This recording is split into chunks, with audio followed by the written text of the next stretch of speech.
안녕하세요. 니돈드대고 강좌를 하고 있는 에고먼 스튜디오의 고현빈입니다. 오늘은 강좌는 아니고 그냥 길 가던 아저씨의 의견 정도라고 생각해 주시면 좋을 것 같습니다. 우선은 제 개인적인 의견이기 때문에 제 입장이 사진을 직업으로 하시는 모든 분들의 의견을 대표하진 않습니다. 우선은 촬영이든 보정이든 의뢰가 들어오는 경우 대부분 이제 다른 곳이랑 견적을 비교하기 마련이죠. 사람이라면 아무래도 이제 저렴한 비용을 부르는 곳으로 가기 마련입니다.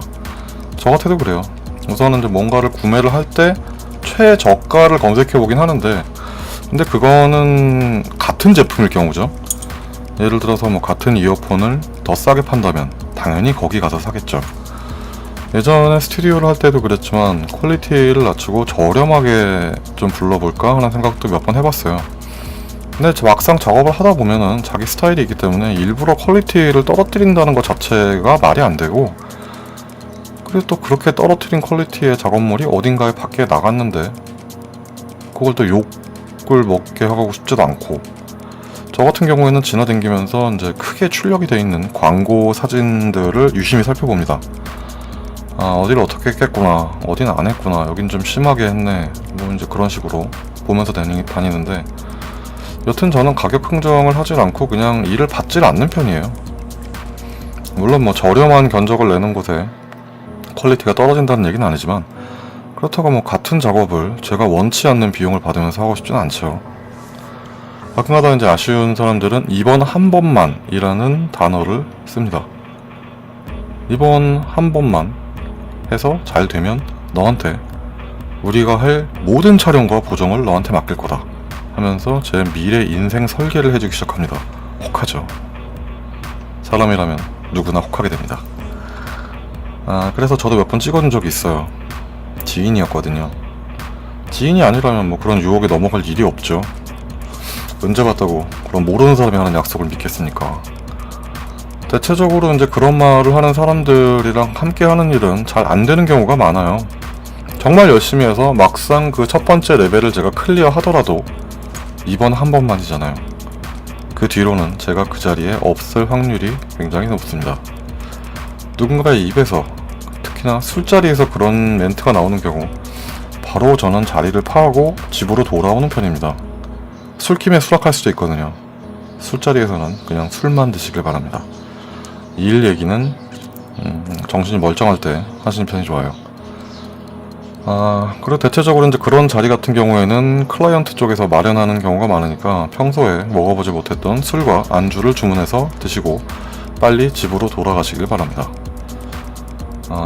제가 지인을 찍어줬던 그 경우도 다 술자리에서 수락을 했던 경우입니다. 그리고 예전에 들었던 얘기인데, 아무래도 초반에 이제 사진을 직업으로 시작을 하게 되면 거래 업체도 없고 포트폴리오도 뭐 할 만한 게 별로 없죠. 찍어놓은 게 없으니까. 그래서 이제 최후의 수단인 가격을 낮추는, 속된 말로 가격 후려치기를 실현합니다. 그렇게 했는데도 이제 일이 들어오지 않는다면 정말 큰 문제겠지만, 어떻게 일이 들어와서 구두를 찍었다 그래요. 나름 이제 유명 업체의 제품을 찍었는데, 구두 같은 경우에는 뭐 정면, 후면, 뭐 측면, 그리고 위아래, 그리고 이미지 컷까지 굉장히 여러 장의 사진을 찍게 됩니다. 제가 듣기로는 한 200개 정도를 찍었다 그러는데, 우선은 촬영에 보정까지 다 해서 납품을 하자마자 그쪽에서 그냥 마음에 안 든다는 이유로 재촬영을 요구했다 그래요. 제가 듣기로는 제품 한 개당, 한 컷이 아니라 한 개당 5,000원을 받았다고 들었는데, 촬영에 보정까지 여러 장의 사진이죠. 다시 찍고 보정하면은 개당 2,500원이 되는 거죠. 두 번 하니까.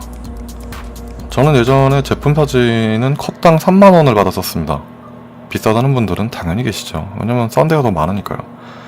그래서 딴 데로 가요. 갔다가 비싸, 그래 딴 데로 갑니다. 근데 뭐 저는 뭐 연애도 안 하고 장비에 대한 집착도 별로 없고 하루에 쓰는 돈이 정해져 있기 때문에 그렇게 비효율적인 생활을 하질 않아서, 그리고 그런 일이 한두 번 있었으면은 잡아야 되나 그럴 텐데, 한두 번이 아니다 보니까 아쉬울 게 없죠. 가는가 보다, 뭐 올 때 되면 오겠지.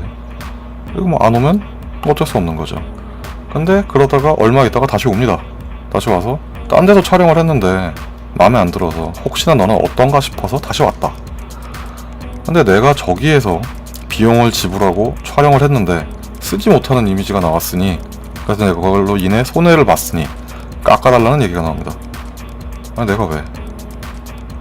제가 뭔가 피해를 입힌 것처럼 말씀을 하시는데, 사진을 직업으로 한 15년 정도 하시게 되면은 별의별 얘기를 다 듣습니다. 내가 처음 하는 거겠지? 이 얘기하면 얘가 솔깃해하겠지? 하는 이야기들을 15년간 몇 번을 들었을 거라고 생각을 하시는 걸까요? 그리고 저는 몇 명의 사람을 만났을까요?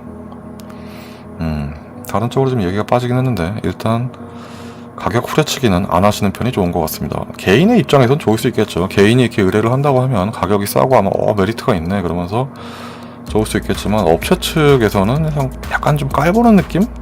네가 실력이 없으니까 그 가격을 받겠지 정도인데, 실제로 그 얘기를 듣고 나니까 실제로 정말 그럴 수도 있겠다라는 생각이 들어요. 그리고 이번 한 번만 이라는 얘기를 믿으시면 안 되는 게, 물론 좋은 케이스도 있죠. 촬영이 계속 이어져가는 경우입니다. 근데 처음 불렀던 것보다 더 많은 비용을 받을 수 있을까요? 이번 한 번만 좀 싸게 해서 잘 되면 해줄게.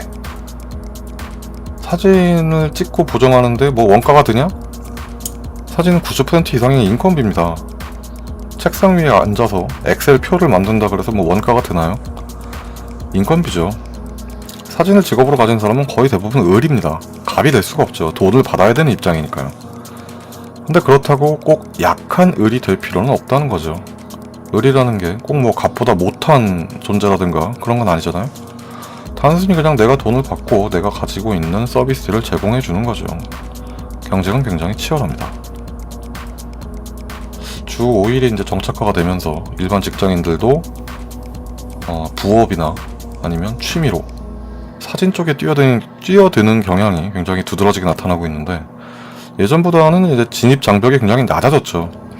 제가 처음 시작할 때만 해도 꼭 뭐 광고 스튜디오에 가야 되는 줄 알고 뭐 그랬는데, 요새는 뭐 기타 다른 스튜디오들도 많고 취업하기도 쉽고 구하는 데가 많아요.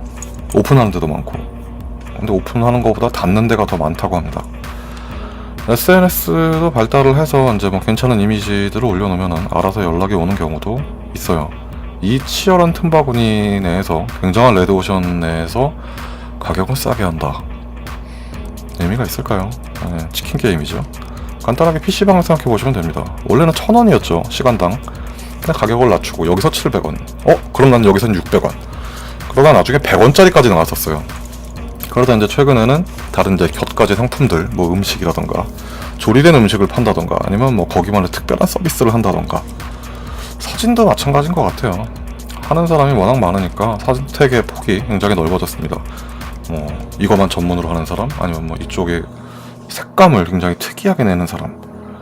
근데 이 상황에서 가격을 낮춘다. 가끔 보면 이제 포트폴리오를 초창기에 만들기 위해서 인물이고 제품이고 무료로 찍어주는 사람들도 있습니다.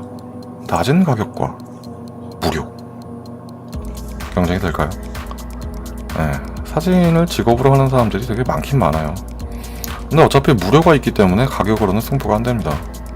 유튜브에 돌아다니는 뭘 해라, 뭘 하지 마라, 내가 해보니까 안 좋더라, 하지 마라, 이런 얘기는 별로 하고 싶지가 않습니다. 자기가 선택한 길이고 제가 뭐라고 참견을 합니까? 저희 어머니도 저한테 그런 얘기를 하지 않으십니다. 가격을 얼마를 낮출까를 생각할 시간에 요새 누가 잘 나간다더라 하면은 이제 그 사람의 사진도 좀 보고 최근에 이제 최신 트렌드를 읽는다던가, 아니면 본인만의 스타일을 구축하시는 편이 좀 더 시간을 유익하게 쓸 수 있는 방법이 아닐까 하는 생각을 해봅니다. 오늘은 그냥 수업을 해볼까 하다가 갑자기 생각이 나서 그냥 동네 아저씨의 넋두리 정도로 생각해주시면 될 것 같습니다. 네, 오늘은 여기까지입니다. 시청해주셔서 감사합니다.